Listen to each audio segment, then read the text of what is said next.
नमस्कार मंडळी, स्वागत आहे टेस्ट सूत्रामध्ये।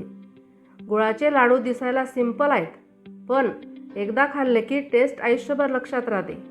खानदेशमा या लाडूसले सोजीना लाडू म्हणतात आणि आज आपण बनवणार आहोत अगदी पारंपरिक पद्धतीने गुळ तेलाचे मस्त लाडू। चला तर मग सुरुवात करूया। गुळ तेलाच्या लाडूंसाठी लागणारे साहित्य आता आपण बघूया। मी या ठिकाणी ओल्या गव्हाची पिठी 3 पावशेर आणि 1 पावशेर रवा या मापाने मी मोजून घेतलेला आहे। आणि वजनाने जर मोजायचं असेल तर रवा आणि पिठी मिळून 1 किलो घ्यायचं। त्या 1 किलो पिठाला 1 किलो गूळ, पाव किलो तेल, खोबऱ्याचा कीस आणि वेलदोडा, ही वेलदोड्याची पूड करून घ्यायची। नंतर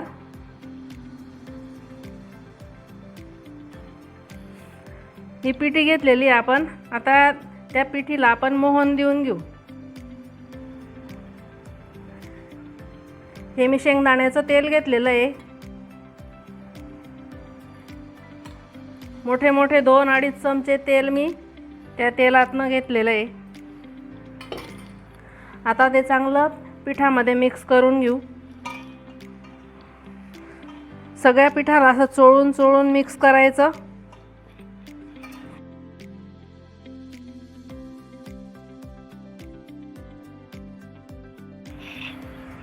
हे बघा, मी ते तेल सगळीकडे पिठाला चांगलं चोळून चोळून लावून घेतलेलं आहे।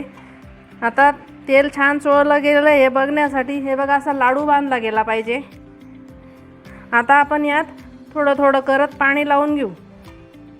पाणी एकदम जास्त टाकायचं नाही, हळूहळू असं शिंपडत शिंपडत चोळत राहायचं, मग छान रवा पडतो।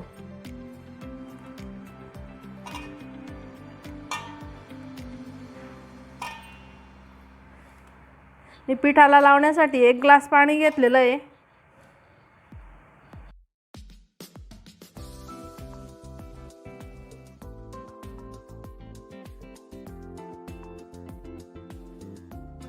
तेल आणि पाणी लावल्यानंतर ते पीठ दाबून घ्यायचं आणि 2 तासासाठी झाकून ठेवायचं।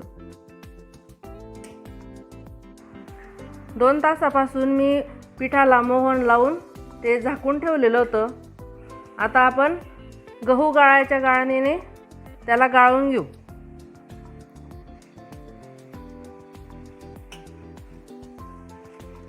हे बघा अशा प्रकारे गाळून घ्यायचं।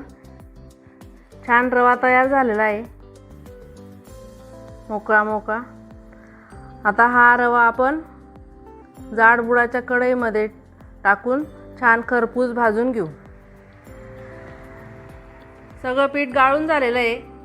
आता निम्मे पीठ घेऊन मी भाजायला घेतलेलं आहे। गॅसवर एक जाड बुडाची कढई ठेवलेली आहे, त्यात ते निम्मे पीठ टाकून घेतलं आणि आता भाजून घ्यायचं हळूहळू। हे बघा आपलं पीठ छान भाजलं गेलेलं आहे, छान खरपूस भाजलं गेलेलं आहे। मी 2 बॅच करून भाजलं ते। आता आपण गुळाचा पाक करून घेऊ। या ठिकाणी मी गूळ कापून घेतलेला आहे। आता त्यात 2.5 ग्लास पाणी टाकून देते।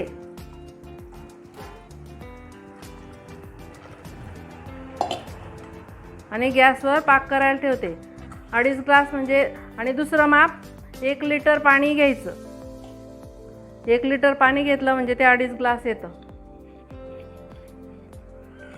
आता आपण गॅसवर ठेवून देऊ पाक करायला।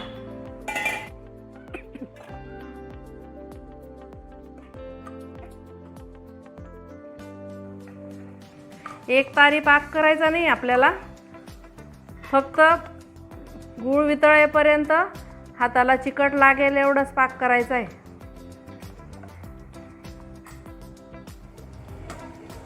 हे बघा आपला पाक झालेला आहे आता तयार।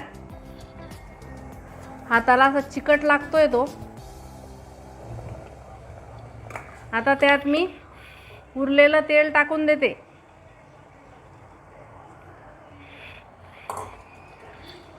आणि एक उकळी आली की गॅस बंद करते।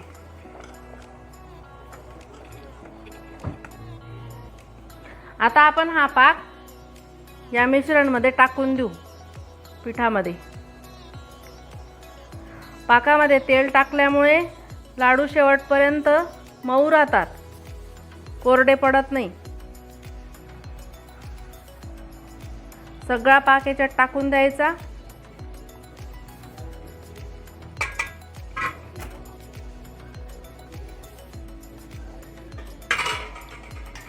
आणि मिक्स करून द्यायचं. हे आता पातळ दिसतंय, पण ते 8-10 तासानंतर कोरडं होऊन जाईल.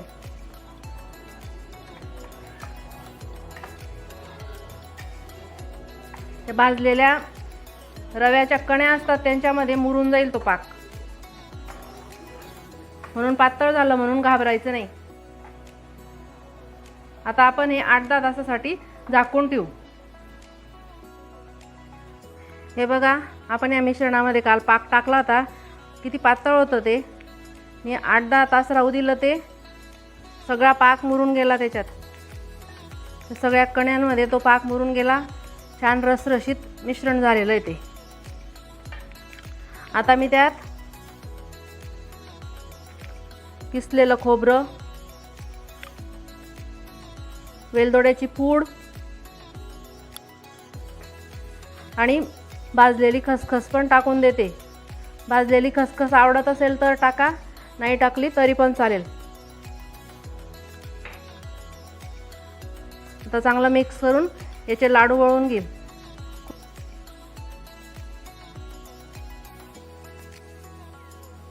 हे बघा, सगळे लाडू वळून घेतलेले आहेत. बस तयार झाले आपले खानदेशी सोजीचे लाडू. एकदा नक्की करून बघा आणि खाल्ल्यावर टेस्ट कशी वाटली ते कमेंटमध्ये सांगा. व्हिडिओ आवडला असेल तर लाईक करा, शेअर करा आणि लाईकच्या शेजारी हाईप बटन आहे ते पण दाबा. अशाच भन्नाट ट्रेडिशनल रेसिपीजसाठी टेस्ट सूत्राला सबस्क्राईब करायला विसरू नका. धन्यवाद.